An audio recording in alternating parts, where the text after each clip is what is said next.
Looks like the establishment and Rupert Murdoch's team are not on good terms right now. And could this lead to Murdoch turning his back on the monarchy? Hey guys, it's Murdoch. Hopefully you guys are all doing well today. Back at again with another video. If you have not subscribed, click that button guys for daily and consistent content. Let's get straight into this video. It's just not really good news for King Charles and Prince William over the last couple of days since his initial Byline Times newspaper has come out with this cash for leak scandal involving Dan Wootton. But now it also looks like that the story has gone viral to an extent, and it looks like Rupert Murdoch is aiding and abetting the story going viral, which is not what Charles or William wants. So my opinion is Murdoch turning against them? Why would they fuel the story? I don't understand. But Rupert Murdoch does own the New York Post, and they have ran a huge story on this scandal. It's also gone viral on other American platforms as well. And so I think that they're kind of turning their backs on Charles and William. The cat's out the bag, the news is out there, and therefore they have to decide to do something. But it just is not good news for Charles, and I'm pretty sure he does not want that, especially over there in America.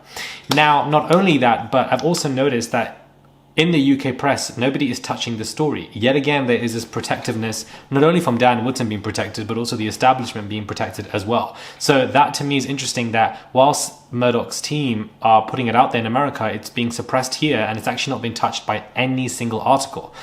Any single article at all. And I find it to be very, very interesting as to why these newspapers over here are not going near this story. I don't think Murdoch wants to bring down the monarchy, because let's be real, he probably can. When Charles was giving money, accepting money from that billionaire, the billionaire said he doesn't want me to take down the monarchy yet, because Charles was about to ascend to the king, to become on the throne. So therefore, why would he want the monarchy to be destroyed? He wants that moment he's been dying for so long. And so has Camilla the rat, who's been the side piece of salad that's on the floor for a very long time, and now suddenly, finally, she's on the table, and therefore wants her limelight to shine as well.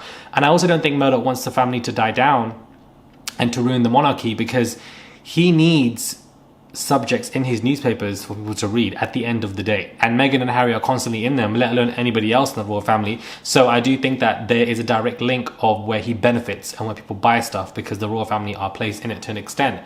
But this also goes to show me that the monarchy aren't as powerful as people think they are, and that they have these dealings. The fact that Prince William was taking a secret settlement of 1 million, Dan Wootton, in his seat himself, taking stories, has stories on William and etc. King Charles got exposed for accepting payments from all of these billionaires, and these billionaires talking about how they don't want they're not going to bring the monarchy down yet. It just clearly goes to show me that there are a lot of high powers above the monarchy as well, let alone Murdoch's team, who I feel like are turning against Charles and William, and it just can get serious if and when they want to. And I feel like Meghan and Harry are just a scapegoat for now, for the last 5 to 6 years, but tables could flip at any given moment of time.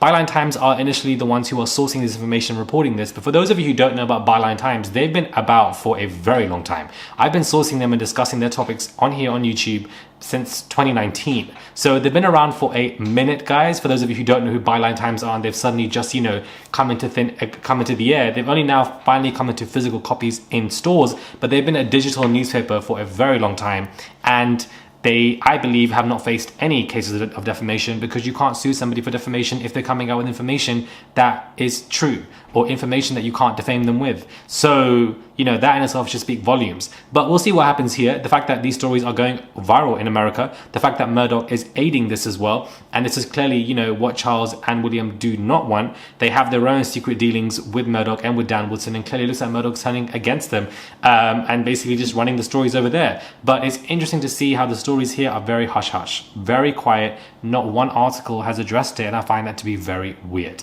Let me know your thoughts are when it comes to this video, guys, and subscribe to the channel. Click that button for daily and consistent content. Another royal bite-sized nugget video. I know you guys love these royal nuggets, so I thought I'd give you quite a few. Yesterday I dropped 4, which was a lot, so please do subscribe to the channel. Today is a Sunday, I'm trying to chill, but I'm also trying to work and give you guys content every single day. It's 24/7 here, guys. Subscribe, send a super thanks, I would really appreciate it, and I will catch you guys soon for another video.